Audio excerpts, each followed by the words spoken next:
The only woman running a top 40 JSE-listed company has announced her retirement. Absa CEO Ramos leaves the banking giant after 10 years at the helm.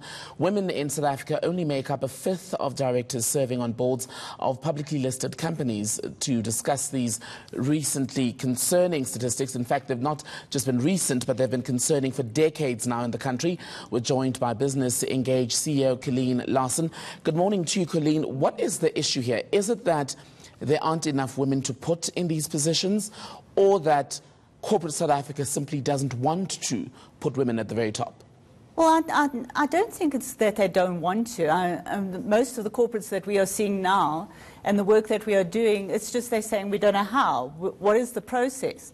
So with the latest JSE listing requirements that every JSE listed company has to have a gender strategy and has to report on it, we analysed about 265 companies. There were duplicates on some. There were some that had been suspended. So we took those 265 companies, and out of those, 81% have already started reporting.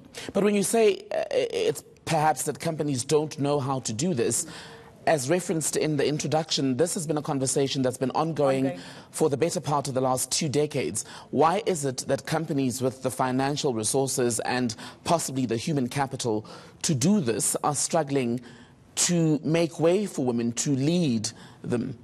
I don't think it's a matter of making way. I think it's, our conversation has been, just like now we've got the conversation around the only woman leaving the JSE-listed companies, but also what we have done, we haven't built that pipeline.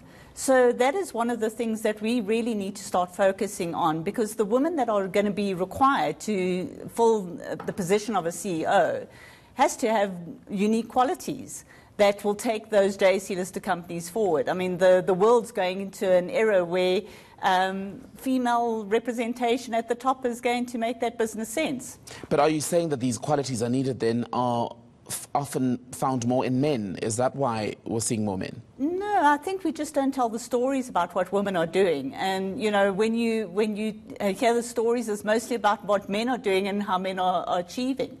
And that is why one of the things our organisation has been very strong on is to tell the stories about what women are doing in the corporate environment. I'm wondering, in one of the things that's come up in the tributes to Maria Ramos as she prepares to leave Absa, it's been how well she's done as far as equity is concerned. More black people, more women climbing up the ladder during her 10 years there. Have you had a look at how female managers do at advancing the transformation and equity agenda? Do they fare better? Absolutely. One of the things that you will hear, and there's been research done on a number of women at the helm of large corporates and listed corporates, and one of the things why they do it is to bring that greater good. So it is something that we look for. We look at building teams. We look at really collaborating. And that is one of the things that really makes the women with those stories of what they do achieve. The pace is terribly slow. How do we best punish companies that are perhaps unwilling to move as fast as they should? Do we withhold our money? I would say rather profile those that are doing. It's really that inspiration that really does make the sense. So what we have actually found, a lot of our success has been by profiling those that are doing, showcasing those, getting corporates to stand up and share best practice. This is how we did it. This is the impact we're having.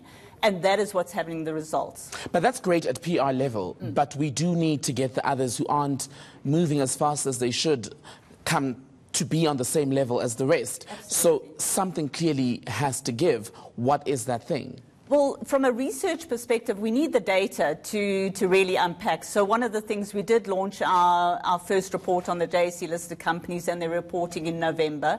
And it is our intention to annually track those. What have the corporates said? What have they done about it? And where's the impact? And through our future reports, we will be actually bringing out that detail. Let me ask you this. How much of this stagnation is the result of a concerted effort by the so-called boys' club that leads corporate South Africa? Well, if you look at the 30% club that we are custodians of in Southern Africa, most of our members are men. And I think it is really about, it's become a women's, men's issue rather than a business issue. And it really is about diversity that makes business sense. So it's not about men out, women in. It's about getting that collective consciousness happening across corporates, that the diversity will make the business sense. And once you get diverse boards, you will get those boards looking for more women at the helm. Colleen, thank you so much for your time today. Thank you very much.